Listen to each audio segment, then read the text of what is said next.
habang nagtatanim ako, yung mga anak ko nag-aaral na sila ng high school. Yung gulay ang pangtustos ko sa weekly na budget nila. Nag-ano na sila, pangbayad ng boarding, yung baon nila sa school, nakuha na doon sa gulay. Ako po si Evelyn Abdurrahim, taga-Barangay Tumakid. And ako po yung nagiging leader ng Tumakid Diversified Ahon Farmers Association.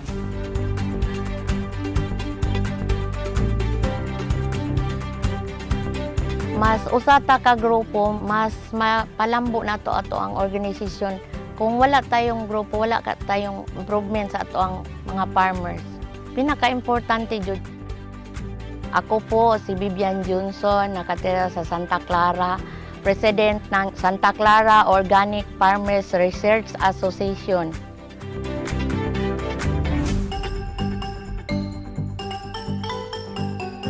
Kung porsigido tayo, talagang may magagawa tayo. Tulad din lang yan ang negosyo natin.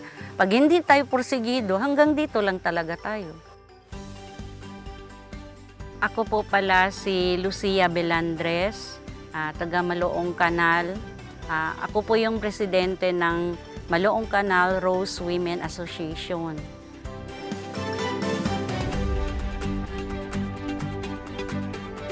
Sa mga ganitong organization, wala naman kasing perfect, di ba? Mayroon ding mga failure ganon, maraming obstacles na nadaanan mo. Pero pag gusto mong umangat yung organization mo, talagang i-pursue mo talaga para ma-achieve mo kung ano ang dapat gagawin mo bilang isang leader. Ako po ay si Seni Ambula, taga Baas Barangay Lamitan City, Basilan Province. Ako po ay presidente ng Baas Rose Women Organization.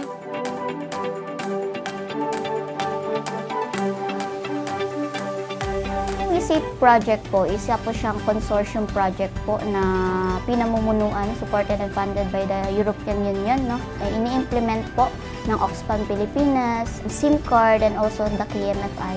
Nakapokus po siya sa Basilan, which is the Lamitan City area. While doing the assessment and collaborating with different agency, lalo na po yung LGU ng Lamitan, doon natin nakita na marami po palang mga marginalized sector na grupo na sila din, na organize namin hindi to the WeSafe project na target natin, na meet natin itong mga association at nabigyan natin ng intervention. Nakita natin dito na marami din palang mga marginalized sector na marami silang potential but then kulang sila ng intervention or tulong from this different agency or the government.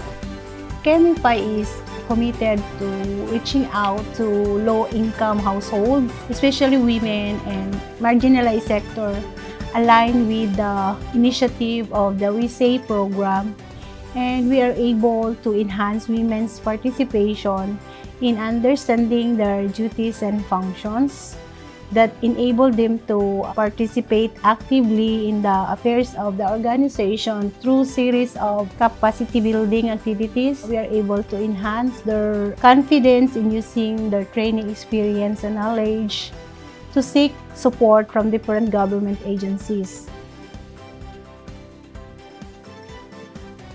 As what I've observed in Lamitan City, the impact is really on economic empowerment. Ang ating mga women associations in Lamitan City, they frequently advocate for economic mga opportunities. They request for mga trainings like mga bread and pastry or merong mga latest na mga trainings. So yun, they are really economically empowered. Ano kami kung mga association na ma-ase plano, then man-budget, man-request kita kung LGU para siko sa mga proyekto, kere ase, pwede kita ase kasi with the budget.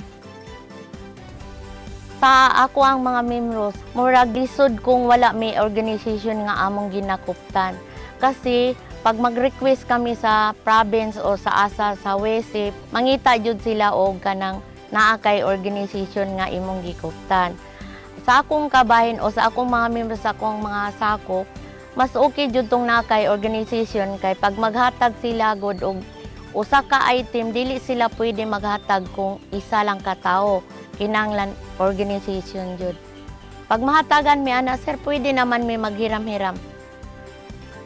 Malaking epekto ang WeSafe kasi sila yung nagtulak sa amin na makipag-partner ng ibang ahensya. At saka yung mga trainings na binigay nila, yun talaga nagiging strength yung asosasyon namin. Kung hindi pumasok sa amin si WeSafe, ang nasa isip lang namin is paano namin ibebenta ang product namin. Pero nung pumasok si WeSafe sa amin, sir, tumutulong sila na i-expose yung mga product namin or i-introduce yung mga product namin sa iba't ibang mga lugar or mga organization or agencies. So, nakikilala yung product namin through WeSafe. Nag-meeting kami ng grupo namin, sir. Sabi ko, yung WeSafe talagang tumutulong sa atin. Ayaw nila na makita na hanggang dito lang tayo as member dito sa Rose. Anong masasabi nyo? Sabi nila, gagawin nila ang lahat para yung organization namin is magpatuloy. Wala naman kaming ibang masasabi kundi heartfully magpapasalamat. Kung mayroon pa siguro more than words na salamat, talagang sobra-sobra, alhamdulillah na hindi sila nagsawa na tumutulong sa amin.